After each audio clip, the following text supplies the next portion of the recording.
পেরেছিলাম। আমরা যে আকাঙ্ক্ষা আশা নিয়ে যাকে আমাদের সরকারের মসনদে বসাইয়াছিলাম, তিনি যে দর্শক রূপে, ফেরেশতা রূপে দর্শক হয়ে আমাদের মধ্যে আবির্ভূত হয়েছেন, সেটা আমি আপনাদেরকে আবারও স্মরণ করিয়ে দিতে চাই।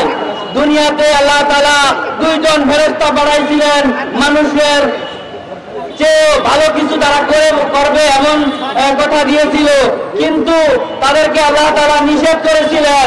অতঃপর তাদের জোর জবরদস্তির পরে তাদেরকে দুনিয়াতে প্রেরণ করা হয় এবং তারা উভয়ে একটি সামান্য একটি মেয়ের লোভে পড়ে দর্শকে রূপান্তরিত হয়। তাদেরকে দুনিয়াতে এখনো লটকিয়ে রাখা হয়েছে ফেরেশতা রূপে দর্শক।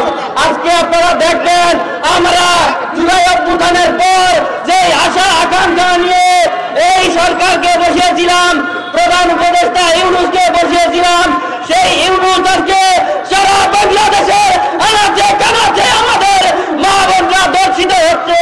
সারা বাংলাদেশে গুম খুন দর্শনের রাজত্ব কায়েম হয়েছে। সেটি নিয়ন্ত্রণ করতে সেই অপরাজনীতি আজকে চলেই যাচ্ছে, আজকে চলছে এই রাজনীতি। আপনারা বলেন